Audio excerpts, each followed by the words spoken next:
Baik, bismillahirrahmanirrahim. Assalamualaikum warahmatullahi wabarakatuh. Selamat malam teman-teman semuanya. Terima kasih kehadiran pada malam hari ini. Kami akan menyampaikan perkembangan dari penanganan perkara dugaan korupsi di Kementerian Pertanian setelah kemarin malam kami melakukan penangkapan, begitu ya. Ini perlu kami jelaskan pada teman-teman, jadi kami bukan menjemput paksa, tetapi melakukan penangkapan sebagaimana surat perintah penangkapan. Ini dua hal yang berbeda ya teman-teman. Kalau kemudian jemput paksa, itu tentu ada surat perintah membawa dan itu terkait dengan apabila orang yang dipanggil oleh penegak hukum mangkir misalnya, itu nanti tindakannya adalah jemput paksa. Tapi dalam hal penangkapan, itu tentu wewenang penyidik sebagaimana di dalam hukum acara pidana karena seseorang yang diduga keras melakukan tindak pidana berdasarkan kecukupan alat bukti dan itu bisa dilakukan kapanpun sepanjang ada surat perintah penyidikan sebagai bagian dari upaya paksa seperti penggeledahan, penyitaan dan lain-lain. Saya kira ini di awal perlu kami sampaikan lebih dahulu agar clear karena kami mengikuti perkembangan terkait dengan dua istilah ini yang berbeda. Baik, malam hari ini kami akan menyampaikan perkembangan dari penanganan perkara ini. Hadir malam hari ini pimpinan Pak Alek dan juga pelaksana tugas Deputi Penindakan Pak Asep. Nanti akan dibacakan beberapa poin-poin terkait dengan perkembangan penanganan perkara dimaksud yang kemarin kami juga telah mengumumkan secara resmi 3 orang tersangka. Setelahnya seperti biasa kami beri kesempatan kepada teman-teman untuk bertanya lebih lanjut. Dan kita fokuskan lebih dahulu pertanyaan dari teman-teman semuanya terkait dengan penanganan perkara dugaan korupsi di Kementerian Pertanian ini. Baik, kami silakan Pak Alek untuk membacakan poin-poin perkembangan perkara dimaksud. Ya, terima kasih Mas Ali. Assalamualaikum warahmatullahi wabarakatuh. Shalom, selamat malam, salam sejahtera untuk kita semuanya. Yang saya hormati teman-teman wartawan, malam ini saya ingin menyampaikan perkembangan terkait dengan penanganan dugaan tindak pidana korupsi yang bersama-sama dilakukan dengan menyalahgunakan kekuasaan dengan memaksa memberikan sesuatu untuk proses lelang jabatan, termasuk ikut serta dalam pengadaan barang dan jasa disertai penerimaan gratifikasi di lingkungan Kementerian Pertanian Republik Indonesia. KPK sebelumnya telah menyampaikan kepada publik terkait dengan 3 orang yang ditetapkan dan diumumkan dengan status sebagai tersangka, yaitu yang pertama SJL, ini Menteri Pertanian Republik Indonesia periode 2019 sampai dengan 2024. Yang kedua KS, ini Sekretaris Jenderal Kementerian Pertanian Republik Indonesia yang kemarin penahanannya sudah diumumkan. Dan yang ketiga adalah MH, yaitu Direktur Alat dan Mesin Pertanian Direktorat Jenderal Prasarana dan Sarana Pertanian Kementerian Pertanian Republik Indonesia. Adapun konstruksi perkaranya diduga telah terjadi peristiwa sebagai berikut.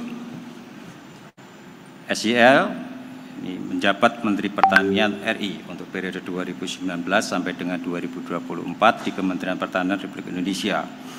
Selanjutnya dalam periode kepemimpinan SJL selaku Menteri Pertanian, KS diangkat dan dilantik selaku Sekretaris Jenderal Kementerian Pertanian dan MH juga diangkat dan dilantik selaku Direktur Alat dan Mesin pada Direktorat Jenderal Prasarana dan Sarana Pertanian Kementerian Pertanian. Dengan jabatannya tersebut, SJL kemudian membuat kebijakan personal yang diantaranya melakukan pungutan hingga menerima setoran dari ASN internal Kementan untuk memenuhi kebutuhan pribadi termasuk keluarga. Intinya, kurun waktu kebijakan SJL untuk memungut hingga menerima setoran tersebut berlangsung dari tahun 2020 sampai dengan tahun 2023. SJL menginstruksikan dengan menugaskan KS dan MH melakukan penarikan sejumlah uang dari unit eselon 1 dan eselon 2 dalam bentuk penyerahan tunai, transfer rekening bank hingga pemberian dalam bentuk barang maupun jasa. Terdapat bentuk paksaan dari SJL terhadap para ASN di Kementerian Pertanian diantaranya dengan dimutasi ke unit kerja lain hingga dialihkan status jabatannya menjadi fungsional. KS dan MH selalu aktif menyampaikan perintah SJL dimaksud dalam setiap forum pertemuan baik formal maupun informal di lingkungan Kementerian Pertanian. Terkait sumber uang yang digunakan diantaranya berasal dari realisasi anggaran Kementerian Pertanian yang sudah di markup, termasuk permintaan uang dari para vendor yang mendapatkan proyek di Kementerian Pertanian. Atas arahan SJL, KS dan MH memerintahkan bawahannya untuk mengumpulkan sejumlah uang di lingkup eselon 1, para direktur jenderal, kepala badan hingga sekretaris di masing-masing eselon 1 dengan besaran nilai yang telah ditentukan SJL dengan kisaran besaran mulai $4.000 Amerika sampai dengan $10.000 Amerika. Penerimaan uang melalui KS dan MH sebagai representasi sekaligus orang kepercayaan dari SJL dilakukan rutin setiap bulannya dengan menggunakan pecahan mata uang asing. Penggunaan uang oleh SJL yang juga diketahui KS dan MH antara lain untuk pembayaran cicilan kartu kredit, cicilan pembelian mobil Alphard milik SJL, perbaikan rumah pribadi, tiket pesawat bagi keluarga, hingga pengobatan dan perawatan wajah bagi keluarga yang nilainya mencapai miliaran rupiah. Uang yang dinikmati SJL bersama-sama dengan KS dan MH sebagai bukti permulaan sejumlah sekitar 13,9 miliar rupiah. Dan penelusuran lebih lanjut masih terus dilakukan oleh tim penyidik. Terdapat penggunaan uang lain oleh SJL bersama-sama dengan KS dan MH serta sejumlah pejabat di Kementerian Pertanian untuk ibadah umroh di Tanah Suci dengan nilai miliaran rupiah. Selain itu ditemukan juga aliran penggunaan uang sebagaimana perintah SJL yang ditujukan untuk kepentingan Partai Nasdem dengan nilai miliaran rupiah. Penerimaan-penerimaan lainnya dalam bentuk gratifikasi yang diterima SJL bersama KS dan MH juga masih terus dilakukan penelusuran dan pendalaman oleh tim penyidik. Untuk kepentingan proses penyidikan lebih lanjut, tim penyidik melakukan penahanan terhadap tersangka SJL dan tersangka MH terhitung mulai hari ini masing-masing 20 hari kerja mulai tanggal 13 Oktober 2023 sampai dengan tanggal 1 November tahun 2023 di rutan KPK. Para tersangka disangkakan melanggar pasal 12 huruf E. Ini ureanya apa itu bunyi dari pasal, isi dari pasal 12E, saya bacakan. Pegawai negeri atau penyelenggara negara yang dengan maksud menguntungkan diri sendiri atau orang lain secara melawan hukum atau dengan menyalahgunakan kekuasaannya memaksa seseorang memberikan sesuatu, membayar atau menerima pembayaran dengan potongan atau untuk mengerjakan sesuatu bagi dirinya sendiri. Itu isi dari pasal 12 huruf E. Dan pasal 12 huruf B besar, ini terkait dengan gratifikasi, Undang-Undang Republik Indonesia Nomor 31 Tahun 1999 tentang pemberantasan tindak pidana korupsi sebagaimana telah diubah dengan Undang-Undang Nomor 20 Tahun 2001 tentang perubahan atas Undang-Undang Republik Indonesia Nomor 31 Tahun 1999 tentang pemberantasan tindak pidana korupsi junto pasal 55 ayat 1 ke 1 KUHP. Sedangkan tersangka SJL turut pula disangkakan melanggar pasal 3 dan atau pasal 4 Undang-Undang Nomor 8 Tahun 2010 tentang tindak pidana pencucian uang. Demikian saya sampaikan atas nama pimpinan Komisi Pemberantasan Korupsi. Terima kasih. Terima kasih Pak Alek yang sudah membacakan beberapa poin dimaksud. Hari ini KPK melakukan penahanan terhadap 2 orang tersangka, yaitu SJL dan MH, masing-masing selama 20 hari pertama sampai nanti 1 November 2023 di rutan KPK. Kami silakan 3 orang penanya, silakan. Ada yang di sebelah kanan? Ya ada ya, baik kalau gitu, oke, mbaknya boleh, 1, 2, baru sebelah kiri saya semuanya ya. Boleh Mas? Oh ada, oke silakan. Dari sebelah. Selamat malam, perkenalkan saya Tasya dari Void.id. Izin mau bertanya, ini soal proses penangkapan yang sekarang masih jadi polemik ya. mau recall aja waktu hari Selasa atau Rabu tanggal 11 waktu TSK-nya nggak datang, 2 TSK ini nggak datang. Itu kan sempat ada doorstop dan wartawan tanya soal kemungkinan jemput paksa. Waktu itu kita bilangnya jemput paksa ya, tapi kan ternyata ada penangkapan. Nah,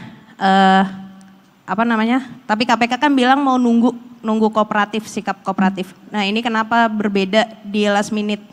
Terus yang kedua, sempat disebut ada diskusi di internal KPK soal penangkapan ini sebelum ada penangkapan ini.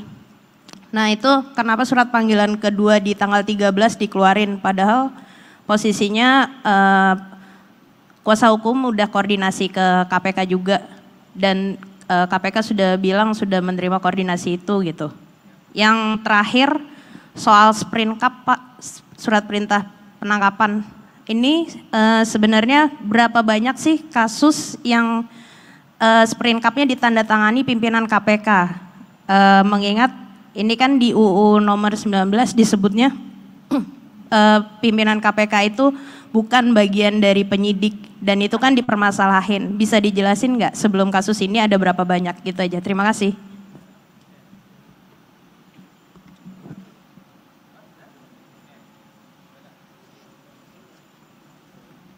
Iya, nggak jauh beda pertanyaan sama Mbak Tasya. Pertama soal Maki yang mempertanyakan tanda tangan pimpinan KPK, Ketua KPK Firly Bahuri yang mengatasnamakan sebagai penyidik.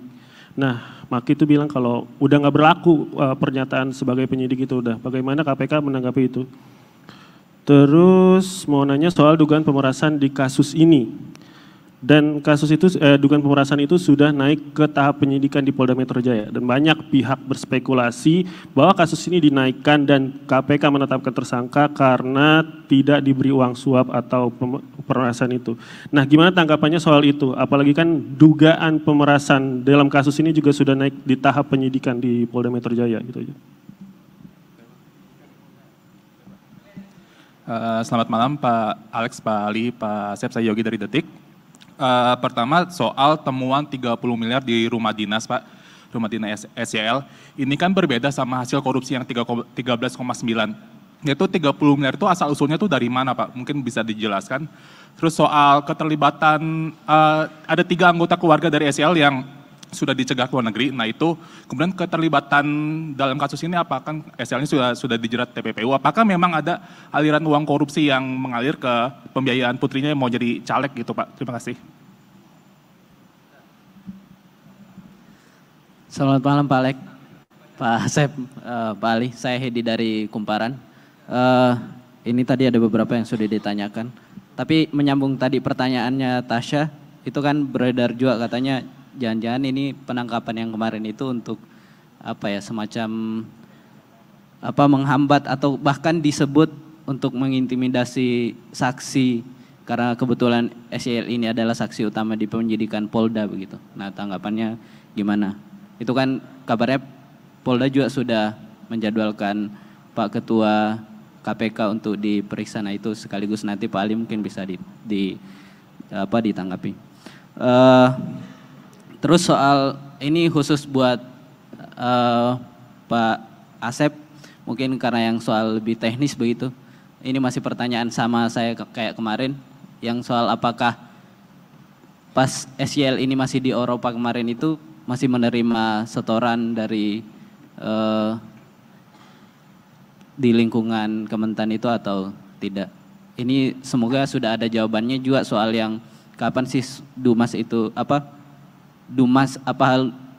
kasus ini masuk di Dumas begitu. Mungkin siapa tahu sudah dikoordinasikan ke deputi yang menerima kemarin itu kan sudah nanya.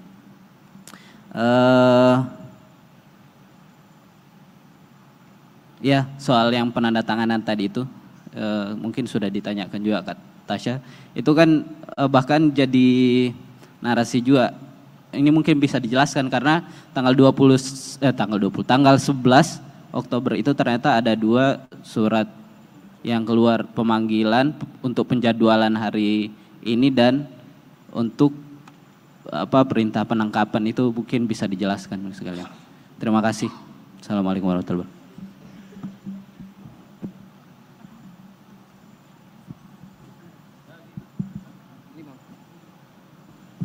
Ya, saya Yogi dari Harian Kompas. Izin Pak Alex, tadi kan disebutkan bahwa ada aliran dana ke Nasdem ya. Nah, mungkin boleh dijelaskan itu untuk apa saja dan dari kapan saja. Terus itu modusnya seperti apa dan tadi untuk apa aja. Terus apakah nanti akan didalami pejabat-pejabat dari Nasdem yang mungkin terkait dengan aliran dana dari Pak SEL ini. Nah, ini kan juga bagian dari korupsi politik gitu ya. Nah, apakah KPK juga akan mendalami ke parpol-parpol lain jelang pemilu 2024 ini? Terima kasih. Selamat malam Pak Alex, Pak Asep, saya Niam dari kompas.com.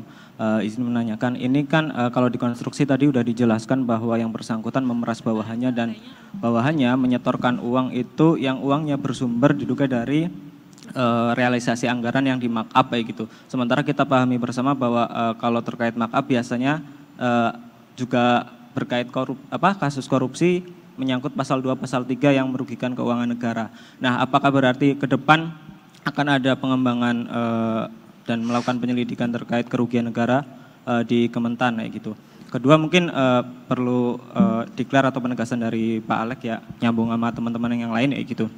Karena pandangan publik ini kan ada 2 kasus yang sedang beriringan baik di Polda dan di KPK gitu. Jadi publik kesannya itu melihat kayak KPK sama Polda kayak adu lari nih kayak gitu. Jadi mungkin perlu penegasan bahwa apakah penangkapan Pak Syahrul itu yang dikesankan kayak terburu-buru kayak gitu. Itu ya untuk balapan sama Polda gitu. Mungkin itu dulu Pak. Assalamualaikum, selamat malam Pak Alex, Pak Asep dan Pak Ali. Saya melanjutkan pertanyaan sebelumnya. Ini soal konstruksi perkaranya ketika 3 perkara disatukan, pemerasan 12E, 12B besar, kemudian TPPU, tentu konsekuensinya adalah penyitaan aset dan beberapa terkait dengan rekening. Nah, saya mau mengonfirmasi dari, tadi kan ada penyitaan 30M, kemudian penerimaan 13 sekian. Nah, itu bagaimana menjelaskan kepada publik relevansi dan irisan antara uang itu yang disita, yang diterima, kemudian dengan aset yang dimiliki atau misalnya kan ada mengalih bentukan, melakukan transfer dan sebagainya, ada berbagai bentuk TPPU. Nah, itu bagaimana? Itu yang pertama. Yang kedua, terkait dengan TPPU, apakah KPK selain uang tadi gitu ya, yang 30M, mobil misalnya, ada rekening lain misalnya, atau barang istrinya misalnya, tas Hermes misalnya, atau jam atau apapun yang sudah disita terkait dengan penerimaan ini yang include kemudian terkait dengan TPPU Pak. Itu terkait TPPU, masih juga terkait dengan TPPU, pasal TPPU, pasal aktif kan 3 dan 4. Kemudian ada pasal pasif di pasal 5. Nah, apakah pihak-pihak yang diduga juga menerima penempatan atau melakukan pembelanjaan atau dipakai namanya atau dialih bentukan itu juga bisa diterapkan dengan pasal TPPU pasif, misalnya anaknya, istrinya, atau keluarganya yang sebenarnya dicegah. Itu 3 yang terkait TPPU. Yang keempat dari saya masih terkait perkara ini, tadi disebutkan ada terkait dengan Nasdem.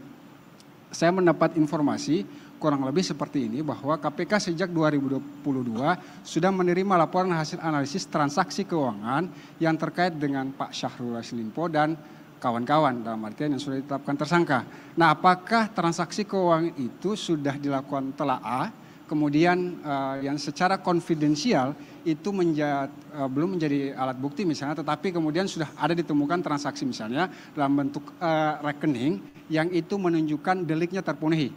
Itu keempat. Yang kelima dari saya masih terkait ini juga adalah informasi lain tahun 2021-2022 ada dugaan pembelian atau misalnya tadi kan ada penerimaan pemaksaan dalam bentuk barang ya. Apakah barang itu berupa ribuan sapi kurban semasa yang bersangkutan menjadi mentan yang kemudian sapi kurban itu dipakai oleh partai tertentu yang itu disebarkan ke DPW-DPW untuk dibagikan. Dan itu pemesanan barang itu dalam bentuk tanda petik adalah barang sapi itu dipakai untuk sapi kurban partai tertentu, dalam hal ini adalah Partai Nasdem. Apakah demikian? Karena informasi yang saya terima bahwa bukti itu atau dokumen itu sudah dimiliki oleh KPK. Yang keenam dari saya masih pertanyaan soal ini, ada advokat yang diduga melakukan pasal 21 atau dugaan menghalangi penyidikan. Apakah advokat itu pernah diperiksa oleh KPK atau misalnya kemudian bisa diterapkan pasal 21 dan siapa pihak tersebut? Ketujuh dari saya, pertanyaan masih hampir sama gitu ya. Ada advokat yang atau pengacara Pak SCL yang menjadi kuasanya, apakah uang-uang yang hasil dugaan pemerasan, kemudian penerimaan gratifikasi, itu dipakai juga untuk membayar advokatnya, dalam artian pengacaranya. Kalau dipakai uang itu berasal dari sumber dugaan tindak pidana korupsi, apakah KPK akan melakukan penyitaan? Dari saya terima kasih. Assalamualaikum warahmatullahi wabarakatuh.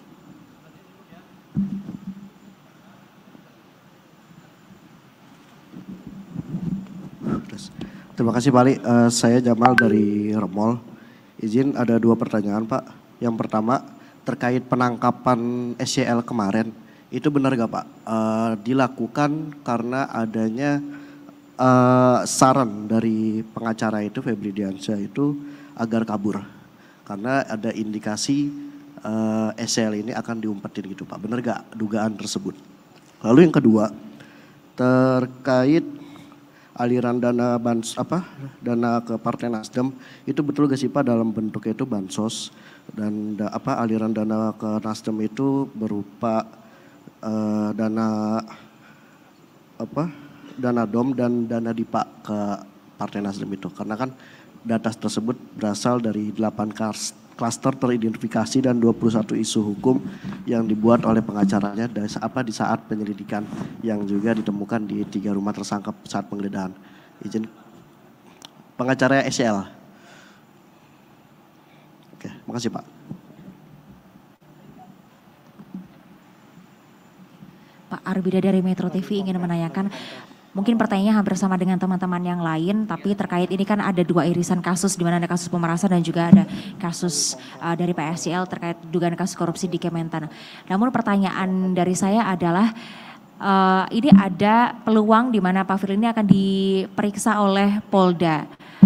Kalau saya boleh bertanya Pak, sejak dikeluarkannya surat perintah di tanggal 11 sampai saat ini Pak Firly ini keberadaannya di mana ya Pak? Sejak 2 hari lalu gitu hingga saat ini, begitu.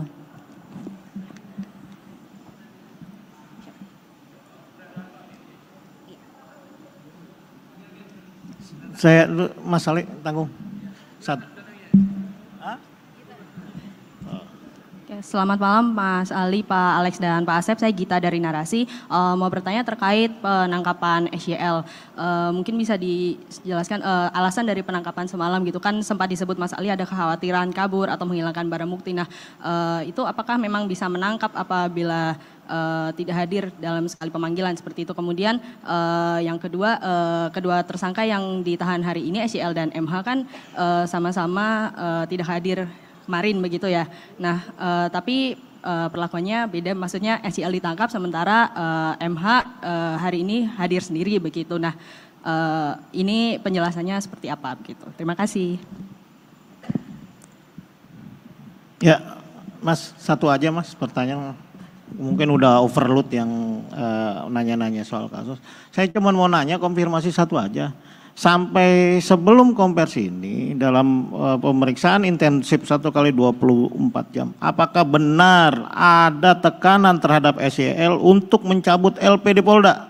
Pertanyaan sesederhana itu aja, tolong dikonfirmasi apa benar dalam proses pemeriksaan dari semalam hadir sampai sebelum konversi, apa benar ada tekanan untuk mencabut LP dugaan pemerasan di Polda Metro Jaya? Terima kasih.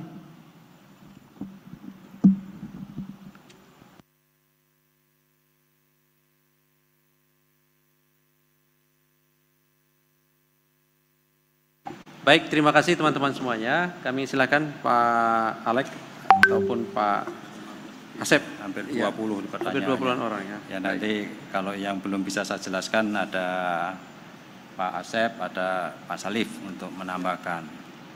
Terkait dengan penangkapan, nanti lebih detailnya tentu Pak Asep yang mengkomandoi Kedeputian Penindakan sekaligus juga Direktur di Penyidikan akan menjelaskan. Tapi yang jelas tentu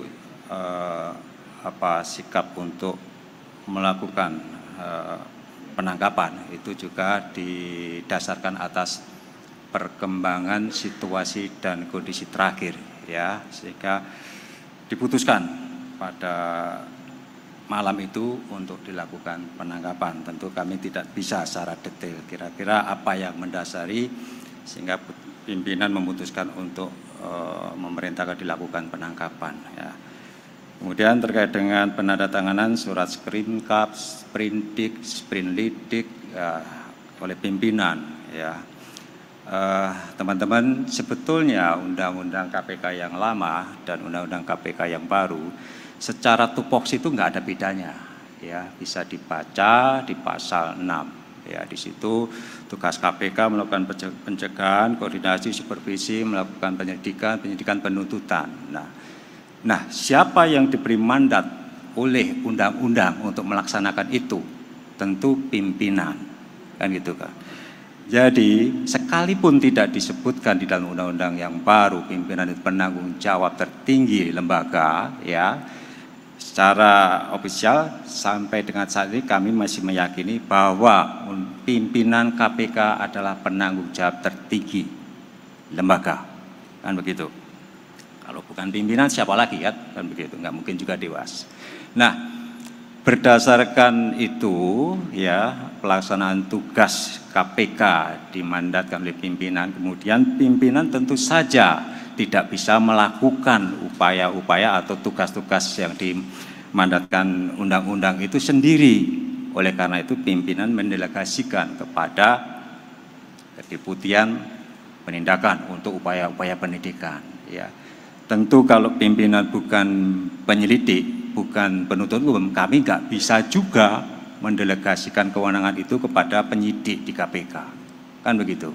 Nah, itu logika hukumnya seperti itu.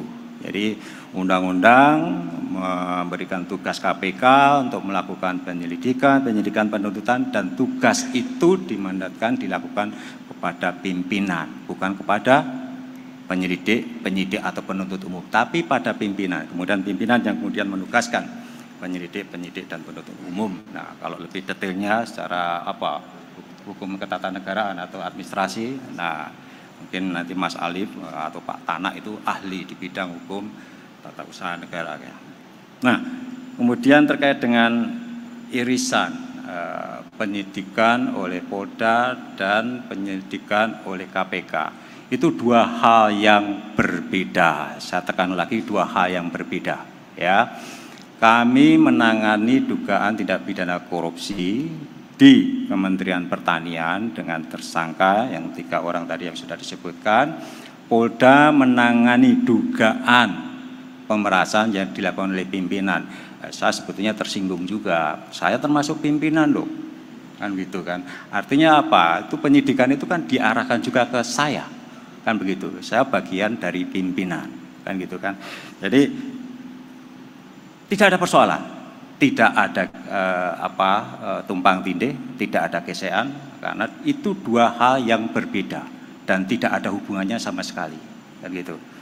Nah, kalau toh nanti misalnya ini terkait dengan tadi yang katanya ada ancaman terhadap yang bersangkutan dalam pemeriksaan di KPK itu, pada saat tersangka dilakukan pemeriksaan, dilakukan rekaman penuh, ya. Pimpinan bisa menyaksikan bagaimana jalan pemeriksaan dan penyidik secara independen, ya, itu menanyakan apa yang perlu digali dari saksi maupun tersangka, ya. Kalau ada penekanan, kalaupun ada pemaksaan, itu semuanya terekam. Nah, tentu kalau ada tekanan, ada paksaan, saksi maupun tersangka bisa menolak, kan gitu. Semua tergambar di situ. Dan kami pastikan pemeriksaan yang kami lakukan di ruang pemeriksaan oleh penyidik itu berjalan dengan fair, terbuka, dan saya yakin sangat profesional. Tidak ada upaya-upaya pemaksaan atau penekanan. Apalagi ketika diperiksa sebagai tersangka, yang bersangkutan itu punya hak ingkar, kan gitu kan. Dia punya hak ingkar untuk tidak mengakui apa yang disangkakan, kan gitu kan. Jadi dia boleh berbohong, silakan. Jadi ngapain juga harus dipaksa, harus ditekan, ya. Sedangkan dia untuk mengatakan hal yang tidak benar saja, kita juga tidak bisa memaksa yang bersangkutan, kan begitu. Kemudian terkait dengan temuan 30 miliar, ya tentu itu nanti akan didalami, terutama misalnya dari mana asalnya sumber dana tersebut, kan gitu. Dalam bentuk mata uang asing apalagi, kan seperti itu. Dari mana? Ya, yang pertama tentu itu dulu, ya, dari mana uang itu berasal. Karena kalau sebagai pejabat negara, sebagai ASN, ya rasanya kan tidak mungkin mempunyai penghasilan dalam bentuk mata uang asing, ya kecuali misalnya sering bepergian ke luar negeri, dinas ke luar negeri, itu kadang-kadang masih adalah sisa mata uang asing, tetapi juga pasti jumlahnya juga tidak akan sebanyak itu, kayak itu. Nah, ini nanti yang akan didalami oleh teman-teman penyidik. Kemudian terkait dengan pencekalan 3 anggota keluarga, tentu itu juga masih dalam kaitannya dengan permintaan keterangan, ya pasti ada kaitannya terkait dengan aliran uang, terkait dengan kepemilikan aset atau harta yang lain dan lain sebagainya, dan termasuk penggunaan dari uang tersebut yang tadi sudah disebutkan di dalam paparan tadi, kan, bahwa itu digunakan untuk kepentingan yang bersangkutan dan keluarga intinya. Nah, itu tentu nanti akan didalami dengan melakukan pemeriksaan terhadap 3 anggota keluarga yang ikut dicekal. Nah, pencekalan itu tentunya dimaksudkan untuk mempermudah, ya, untuk mempermudah pemeriksaan. Ya, jangan sampai ketika penyidik memerlukan keterangan yang bersangkutan, kemudian ternyata yang bersangkutan sudah pergi ke luar negeri sehingga akan menyulitkan pemanggilan dari para saksi atau dari anggota keluarga tersebut. Kemudian dana ke Partai Nasdem ini juga masih didalami. Tentu kami memiliki informasi, ya tentu saja kami tidak bisa berbagi informasi dari mana, apalagi laporan PPATK itu kan laporan intelijen, ya betul kami sudah mendapat LHA PPATK, tetapi kami tidak bisa menggunakan LHA PPATK itu sebagai alat bukti, ya di dalam proses persidangan itu bukti intelijen, dan tentu nanti kami akan menelusuri misalnya, karena apa? KPK itu kan memiliki surat kuasa, ya dari para penyelenggara negara yang melaporkan LHKPN-nya. Tentu dari laporan PPATK tersebut kemudian kami akan meminta bank, ya yang terkait untuk membuka rekening yang bersangkutan. Tentu dari situlah nanti kami akan menelusuri kemana saja aliran uang yang bersangkutan itu, ya tidak dengan menanyakan, dengan mendasarkan pada LHA PPATK, ya itu hanya menjadi dasar bagi kami sebagai laporan intelijen, tetapi kami berdasarkan informasi dari PPATK kami bisa meminta bank untuk menelusuri lebih lanjut, ya rekening yang bersangkutan. Kemudian kegiatan tadi juga disebutkan salah satu sumber dananya itu dari markup proyek, ya vendor-vendor yang mendapatkan proyek di Kementerian Pertanian. Nah, tentu juga hal ini nanti pasti didalami, karena kalau menyangkut markup pasti terkait dengan pengadaan barang dan jasa, ya pengadaan pupuk misalnya, pengadaan alat pertanian atau apapun, atau subsidi pertanian dan lain sebagainya, pasti nanti akan didalami, ya didalami kalau memang ada fee atau apapun bentuknya dari rekanan atau vendor tersebut. Nah, kemudian KPK, VS Polda, adu cepat tadi sudah saya sampaikan, tidak ada perlombaan di sini, masing-masing sudah menjalankan pekerjaannya secara independen, dan kami juga mendukung Polda. Misalnya nanti Polda membutuhkan keterangan dari para tersangka yang ditahan KPK, tentu kami akan memfasilitasi. Tidak ada hambatan sama sekali dari penyidik Polda untuk meminta keterangan dari para tersangka yang kami tahan di KPK. Silakan, pasti akan kami fasilitasi. Ya, tinggal nanti kita koordinasikan. Nah, kemudian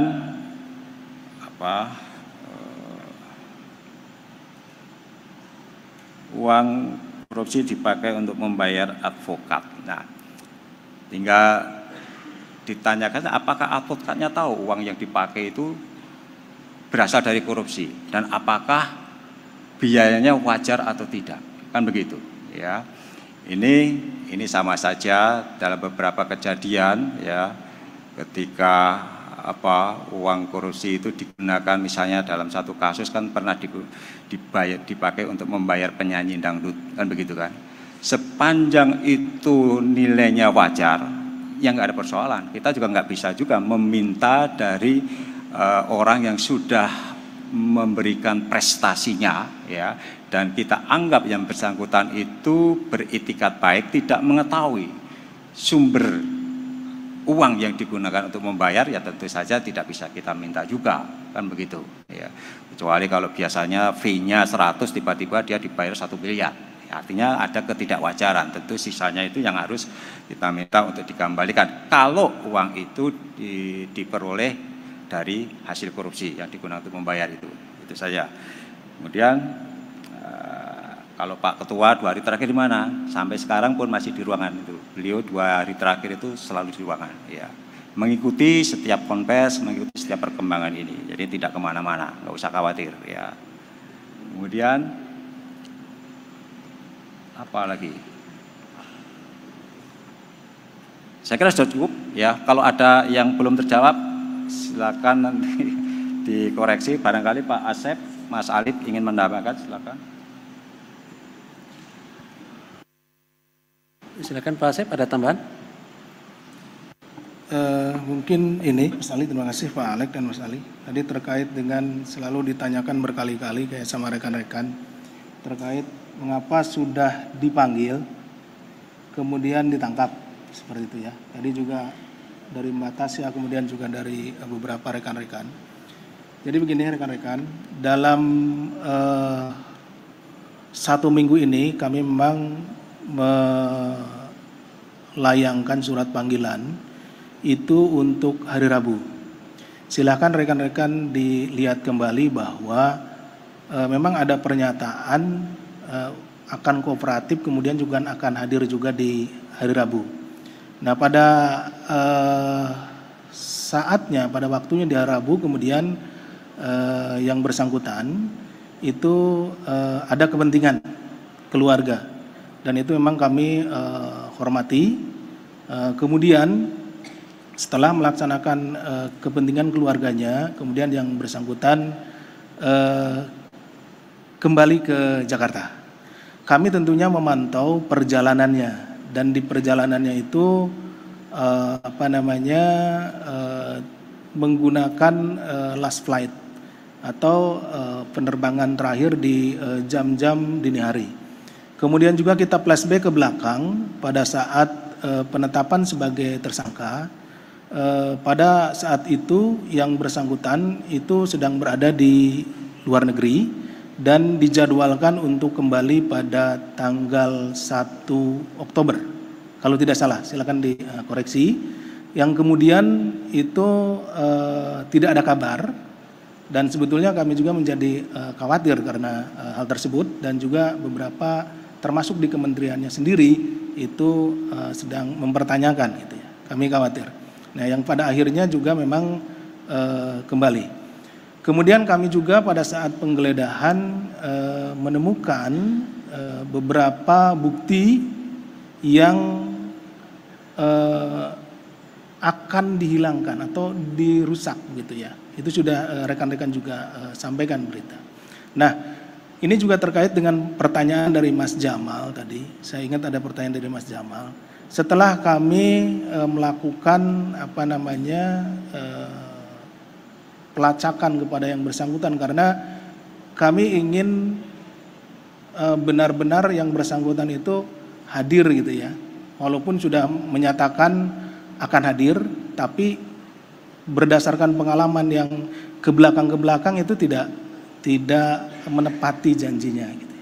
Kami coba untuk terus memantau, dan setelah dilakukan penangkapan diperoleh dari komunikasi yang ada pada alat komunikasinya itu tidak akan menghadiri panggilan di hari ini. Jadi tentunya apa yang kami lakukan adalah kami ingin penegakan hukum tindak pidana korupsi ini berjalan secara lancar, secara benar, karena memang juga lebih cepat penanganannya akan lebih baik dan akan mengurangi polemik yang terjadi selama ini. Itu mungkin yang tambahan yang bisa saya sampaikan terkait dengan penangkapan, walaupun di awal sudah disampaikan oleh Mas Ali bahwa penangkapan itu berbeda dengan jemput paksa. Penangkapan setelah seseorang dinyatakan sebagai tersangka itu kita bisa melakukan penangkapan dengan alasan-alasan yang tadi kami sampaikan, dan juga ditemukan kemudian setelah dilakukan penangkapan bahwa di alat komunikasinya itu ada percakapan bahwa tidak akan hadir atau tidak akan menghadiri panggilan kami. Penangkapan ini kemudian menjadi sebuah jawaban untuk penanganan perkara ini supaya lebih cepat. Demikian mungkin Mas Ali tambahannya. Terima kasih. Assalamualaikum warahmatullahi wabarakatuh. Waalaikumsalam warahmatullahi wabarakatuh. Terima kasih. Saya kira cukup ya teman-teman semuanya. Nanti setelah selesai ini tahanan ke lantai 2 lebih dahulu, kurang lebih sekitar 30 menit ya, 30 menitan, nanti teman-teman bisa di depan untuk berikutnya. Terima kasih Pak Alek, terima kasih Pak Asep yang hadir juga di tengah-tengah kita. Kami akhiri. Assalamualaikum warahmatullahi wabarakatuh.